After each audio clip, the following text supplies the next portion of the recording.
I'm Tom, and today we are going to talk about something very important for every English learner.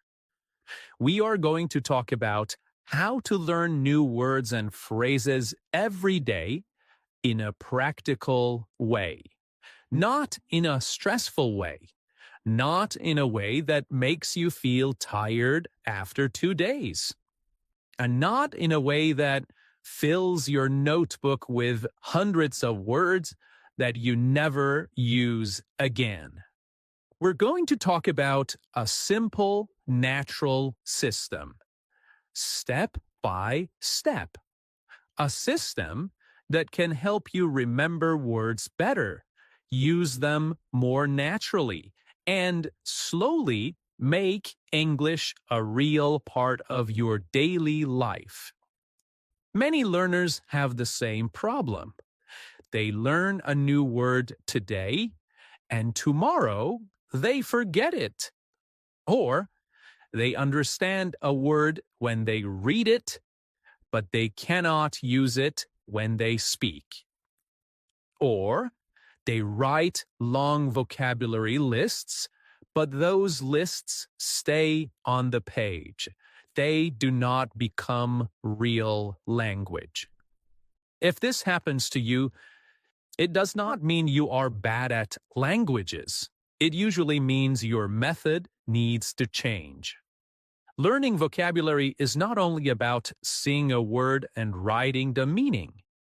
Real learning happens when you meet the word many times, understand how it works, connect it to your life, and then use it again and again in a natural way. So today, I want to show you how to do that. Let's begin with the first big idea. Do not wait for a perfect study session. Many people think they need 1 free hour, 1 quiet room, 1 cup of coffee, and the perfect mood before they can learn vocabulary. But real progress often comes from small moments, not perfect moments. You can learn English in little parts of your day. For example, when you wake up in the morning, you can review 2 or 3 phrases while you drink tea or coffee. When you are walking somewhere, you can think about one expression and make a sentence with it. When you are waiting in a shop, waiting for a bus, or sitting for a few minutes before work, you can quickly look at 5 words on your phone. These small moments matter a lot. They may look unimportant, but they are powerful because they happen often. And when you meet the same word many times in one day, your brain starts to feel that the word is important. Let me give you an example. Imagine that today you want to learn the phrase run out of. Maybe you hear this sentence, I ran out of coffee this morning. First, you understand the meaning. It means there is no more coffee. Then, later in the day, while you are walking, you remember the phrase and think, I ran out of time yesterday. Then in the evening, you say, we ran out of milk. Now the phrase is starting to live in your mind. It is no longer only a line in a notebook. It is becoming yours. This is why short daily contact with vocabulary is so useful. Little and often is better than a lot once in a while. Now let's move to the second important idea. Learn phrases, not only single words. This is one of the biggest changes that can help your English sound more natural. Many learners study words alone. For example, they learn the word decision. They write the translation, They memorize it. But later, when they speak, they are not sure how to use it.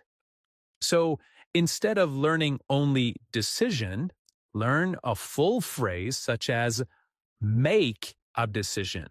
Then learn a sentence like, I need to make a decision soon. Now you're learning meaning, grammar, and natural use together.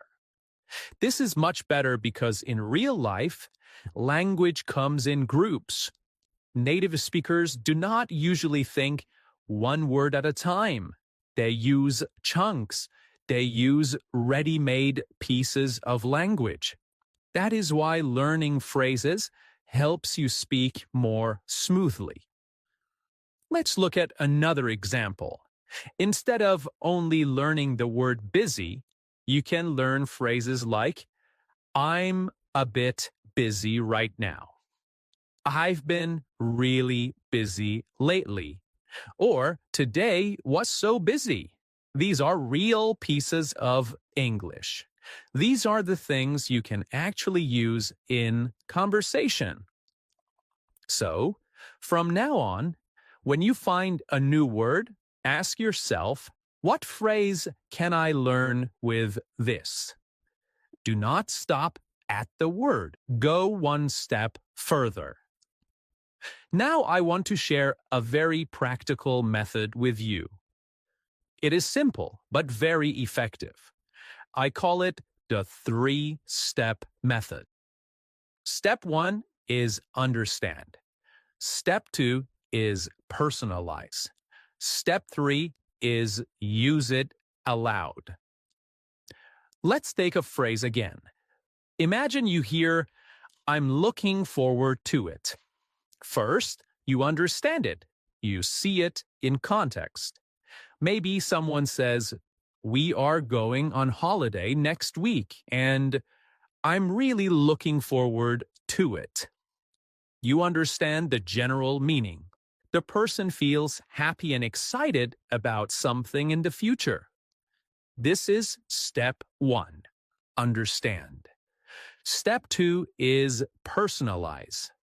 This means you make the phrase part of your own life. You do not leave it inside another person's sentence. You bring it into your world. So now you say, I'm looking forward to the weekend, or I'm looking forward to seeing my friend, or I'm looking forward to finishing work today. Now the phrase is closer to you. It has a personal connection. That makes it easier to remember. Then comes step 3. Use it aloud. This part is really important. Please do not skip it. Many learners read a phrase, understand it, maybe even write it, but they never say it. Then later, they wonder why speaking feels difficult. Speaking, my friends, is physical. Your mouth needs practice. Your tongue needs practice. Your voice needs practice. So when you learn a new phrase, say it clearly. Say it 2 times. Say it 3 times. Say it in a calm, natural voice. You can say, I'm looking forward to the weekend. Then maybe, I'm looking forward to my next holiday. Then maybe, I'm looking forward to learning more English. When you do this, you are training both memory and speaking. That is much stronger than silent study alone. Now let's talk about notebooks and vocabulary lists.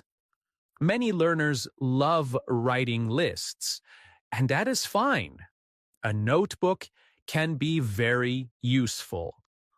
But the problem is this.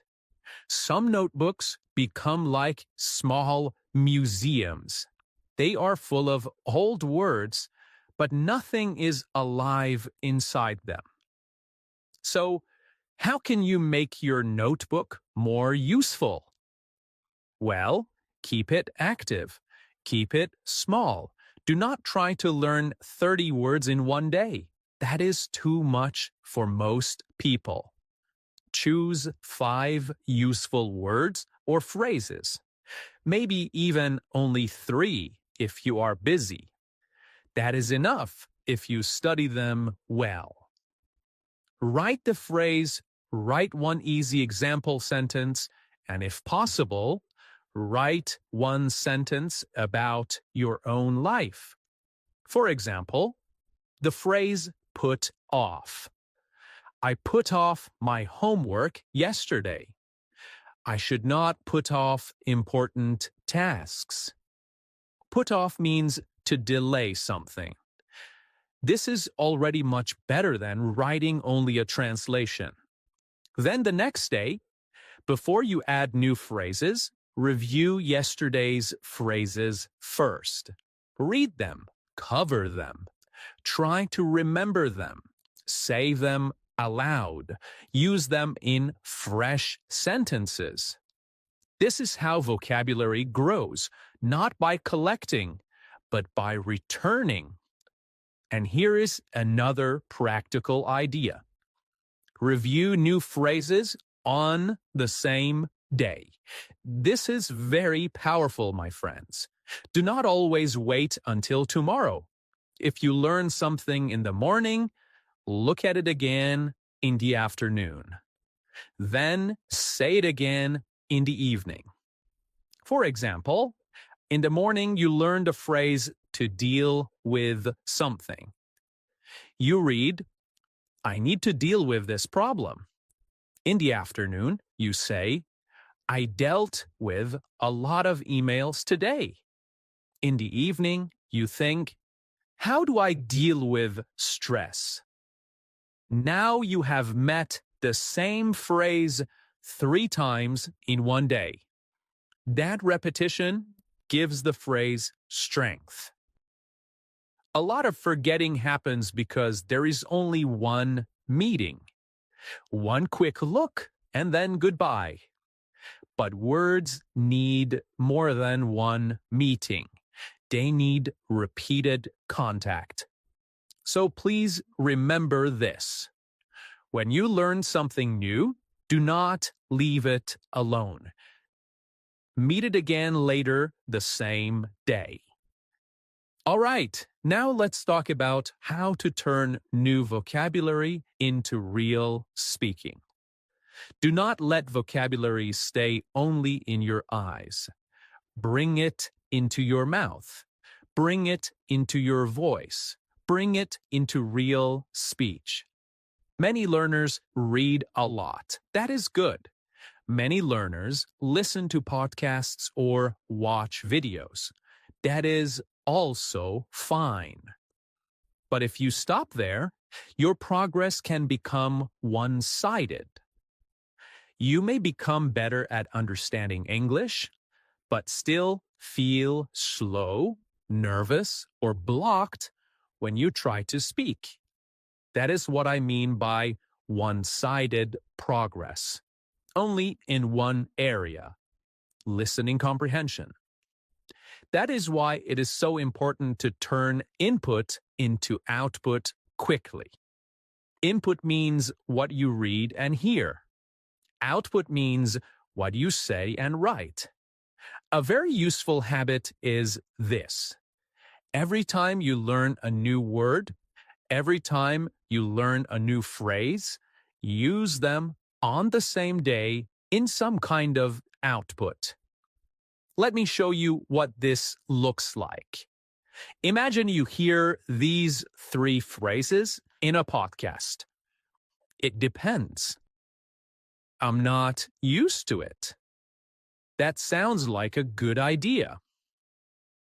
These are simple phrases, but they are very useful. Now do not just listen and move on. Stop for a moment. Use them. You can say, do I like working in the morning or at night? Well, it depends. Then, I wake up early now, but I'm not used to it yet. Then, studying English for 10 minutes every day sounds like a good idea. This small exercise changes everything. Now the phrases are not only things you heard, they are things you used. And used language stays in the mind more strongly. You can also do this in writing. After you learn a new phrase, write 3 or 4 short sentences with it, or write a tiny diary entry at the end of the day. This kind of writing does not need to be perfect. The goal is not beautiful writing. The goal is active contact with the language. All right, now let's move to memory. How can you help your brain remember words better? One very effective way is to connect words with pictures, feelings, or strong situations. The brain remembers dry information less easily, but it remembers things that feel vivid, personal, or emotional. Let's take the word exhausted. Maybe you know this word. It means very tired. If you only write exhausted equals very tired, that may not stay in your memory for long. But now imagine yourself after a very long day. You come home, sit down heavily, and say, "I'm absolutely exhausted." You can almost feel that moment. Maybe you remember a real day like that. That feeling gives the word more life. Or think about the phrase "in a rush." You can imagine yourself leaving home late, looking at the clock, trying to find your keys, walking fast, and saying, "Sorry, I can't talk now. I'm in a rush." This little mental picture is much stronger than a simple translation. So, when you learn a new word or phrase, ask yourself, can I see it? Can I feel it? Can I connect it to a real moment in my life? If the answer is yes, the memory becomes stronger. Okay, before we finish, let me leave you with one final thought. Vocabulary learning does not need to be heavy or stressful. It can become part of your normal day. A few phrases in the morning, a quick review later, a little speaking in the evening may look small, but over weeks and months, it creates real change. Little by little, you start to notice that familiar phrases come to your mind more quickly. Thank you so much for joining me again, my friend. I'm Tom from English Unleashed. I hope this episode helped you see vocabulary learning in a clearer and more useful way. Keep going, keep practicing, and keep believing in yourself. Bye for now.